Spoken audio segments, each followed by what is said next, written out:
लौकिक अभिमान के हनुमान प्रसाद के सादर प्रणाम। ए मठिया में सॉरी गलती हो गया।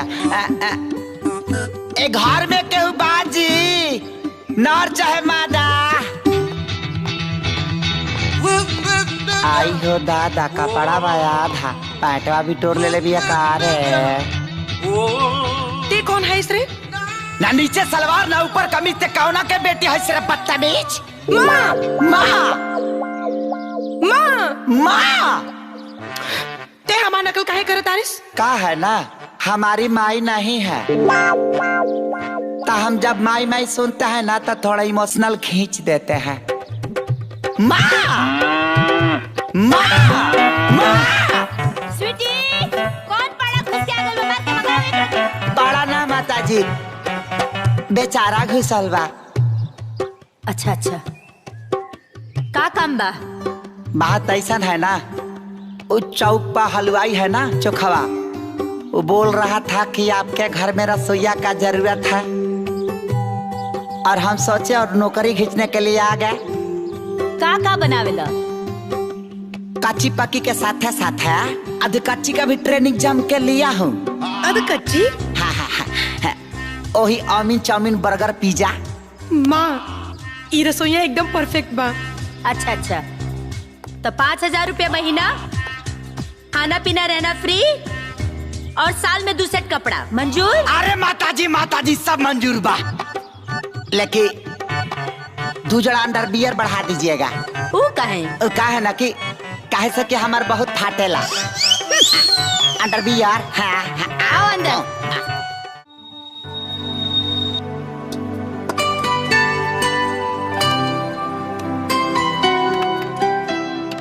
अरे साला इतना छोटा किचन एले निमल तो हॉले रहल हा लेकिन तारा में से कहनी तो बतिये रमल ली है।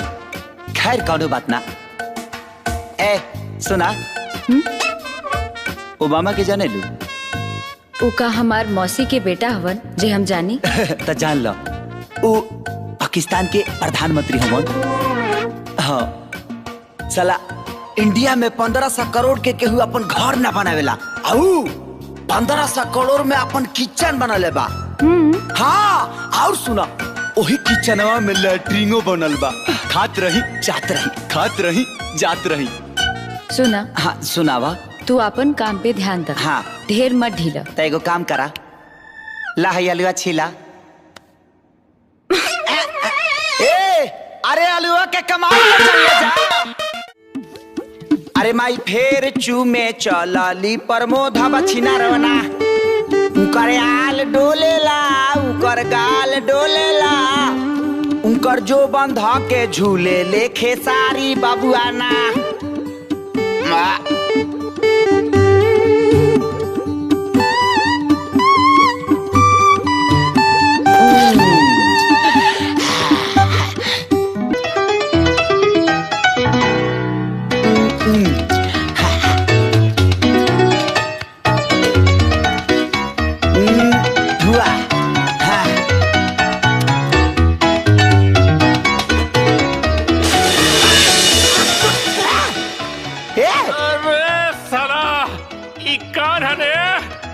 लागत साफ पानी से साफ करे के पड़ी। सवेरे सवेरे कुआं वाला पानी से नहला देलस। अरे बाप रे बाप पता नहीं कौन जानवर बा सरवाई घर में। अरे बाप रे बाप पानी डाल देलस। अरे गरम पानी डाल देलस जला देलस और पूरा देह जला देलस। सरकारी बाबू का भइल? अरे कौन जानवर पल्ले बाड़ू पूरा देह जला देलस रे बाबा। बाकी भइल का? अरे पहले गुहू वाला पानी डाल देलस और फिर साफ पानी के नाम पर खौफता पानी डाल देलस रे बा। तेरी पिटिया पोछा पोछा पोछा। हनुमान सीतारामा। अरे बाबा पानी अभी कौन साफ करे खातिर पानी। तू वाला पानी रोका पानी रोका